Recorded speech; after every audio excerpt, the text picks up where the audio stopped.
question de savoir comment préparer son introduction. Et oui, l'introduction, ce sont les premiers mots que vous allez sortir lors de votre discours. L'introduction vous permet de capter l'attention de votre auditoire immédiatement. De nos jours, la capacité d'écoute est très réduite. Imaginez-vous dans une salle avec 10, 15, 20, 100 personnes, chacune en train de penser à ce qu'elle a fait ou à ce qu'elle va faire. Eh bien, lorsque vous arrivez, chacun doit oublier ce à quoi il pensait et focaliser son esprit sur vous. C'est pour cela qu'il est important d'avoir une bonne introduction.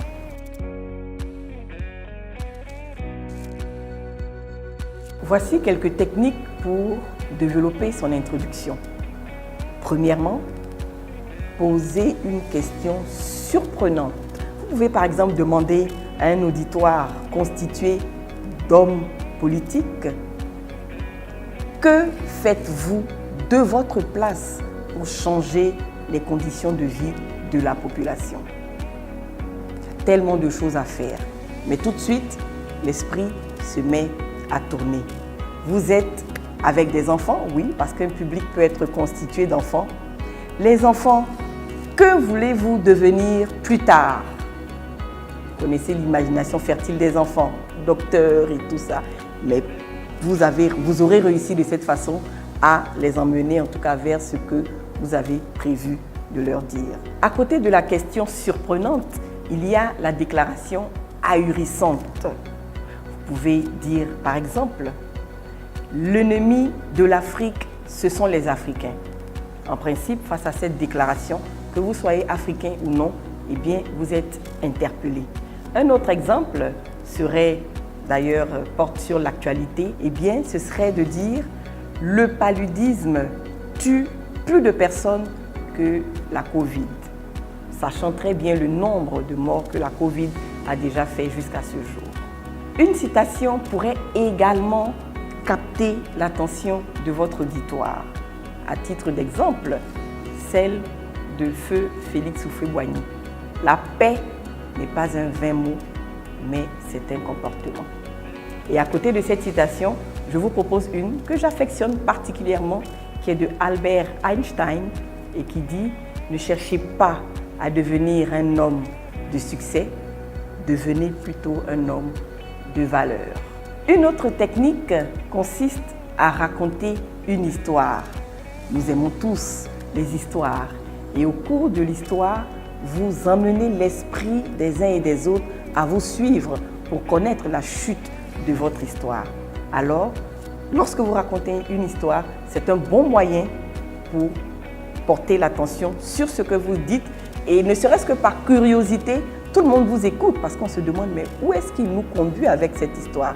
Eh bien là, vous aurez réussi quelque chose d'important.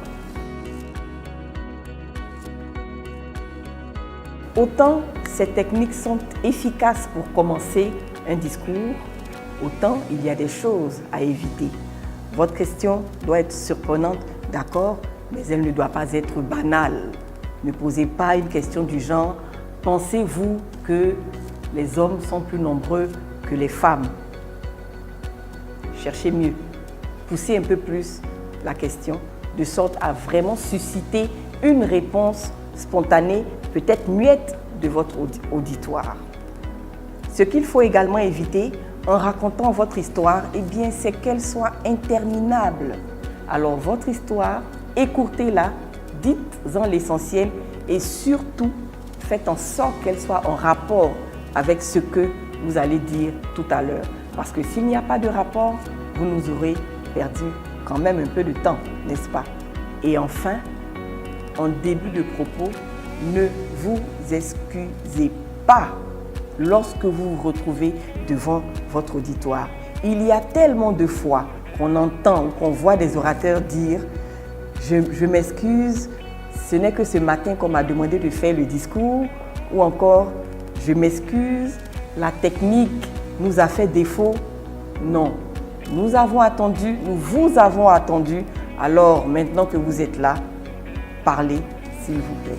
Vous convenez avec moi qu'on n'a pas deux fois l'occasion de faire une première bonne impression. L'introduction est votre première bonne impression, alors réussissez-la. Vous détenez tous les secrets pour préparer une introduction, je l'espère. En tout cas, n'hésitez pas à me le faire savoir, n'hésitez pas à mettre des commentaires et à me demander des sujets que vous voulez me voir traiter. À bientôt!